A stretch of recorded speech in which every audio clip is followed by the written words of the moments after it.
Bismillahirrahmanirrahim. Assalamualaikum warahmatullahi wabarakatuh. Perkenalkan, saya Sheila Kania Nugraha dari Fakultas Ilmu Komunikasi Universitas Islam Bandung akan mempresentasikan mengenai artikel ilmiah spesial yang berjudul Konvergensi Media pada Program Siaran Radio, Studi Kasus pada Program Nightmare Site Ardan 105,9 FM. Latar belakangnya, dewasa ini teknologi dan komunikasi kian berevolusi hingga memberikan dampak terhadap media massa. Kedatangan produk dari perkembangan teknologi dan komunikasi seperti internet mampu menggeser posisi media massa, khususnya radio, sebagai media informasi dan hiburan yang ada saat ini. Maka, penggabungan media konvensional dengan media digital dirasa efektif di masa sekarang ini. Program Nightmare Site Ardan 105,9 FM Bandung terbilang sukses melakukan transformasi. Hal tersebut dapat dipastikan karena program tersebut mampu mengepakkan sayapnya di berbagai media digital.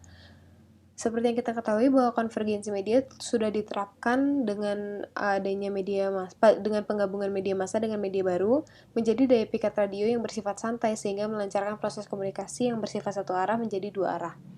Namun dalam pelaksanaannya banyak pertimbangan dan perencanaan yang dirancang sebelumnya.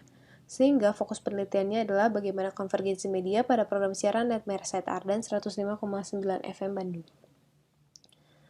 Tujuan penelitiannya yang pertama untuk mengetahui alasan dipilihnya program Nightmare Site Ardan menjadi program dengan konvergensi media yang utama dibandingkan dengan program lain, lalu yang kedua mengetahui bagaimana pengelola medianya, lalu yang ketiga mengetahui bagaimana pengelolaan kontennya, dan yang terakhir mengetahui bagaimana hambatan yang dialami saat pelaksanaan konvergensi. Selanjutnya, tinjauan pustakanya yang pertama ada media massa, karena radio termasuk ke dalam media massa elektronik. Lalu yang kedua radio siaran, ada pula digitalisasinya juga, new media, dan terakhir konvergensi media.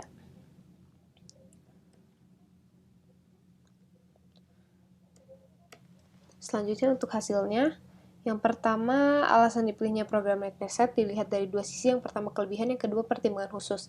Yang kelebihan itu karena program Nightmare Site merupakan program horor pertama di Bandung dan perolehan pendengarnya terbanyak. Lalu kalau untuk pertimbangan khususnya, adanya konvergensi media, termasuk program unggulan, masih memiliki peminat, sudah lama mengudara, dan kontennya terus berkembang.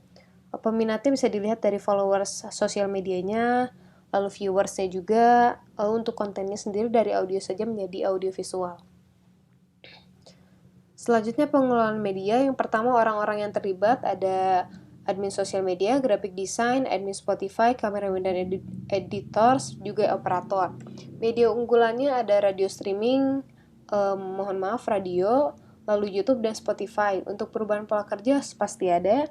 Penunjang pengelolaan medianya itu alat-alat dan inventaris. Proses pengelolaan medianya dari produksi masuk ke tim Ardan Group untuk didistribusikan.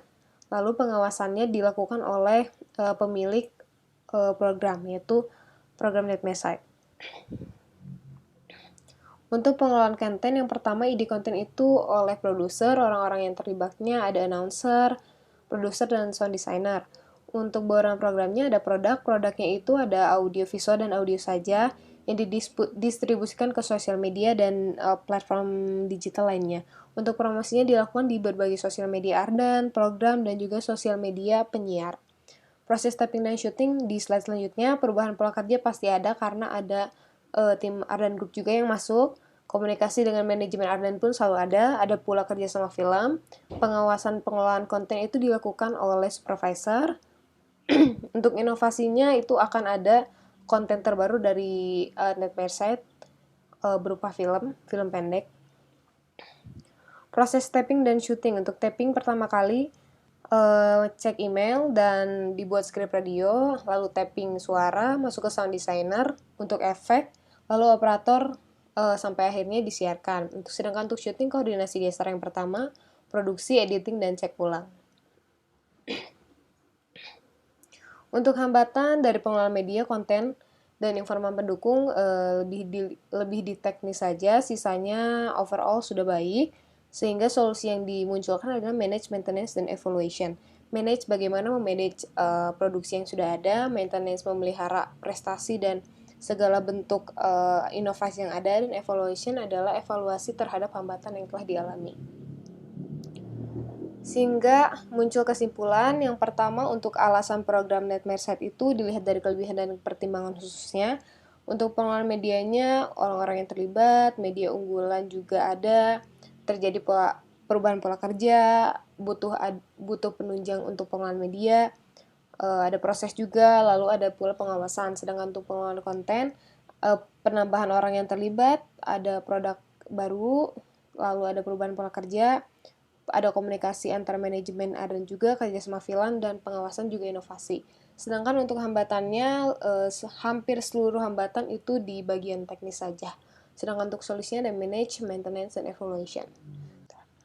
Saran, rekomendasi, teoris, dan praktis. Untuk teoritis, pengembangan mengenai pelaksanaan konvergensi media, referensi lebih banyak juga. Sedangkan untuk praktis itu bagaimana konten itu lebih dibuat konsisten dan variatif, juga untuk timnya dibuat secara kompleks ya supaya tidak terteter.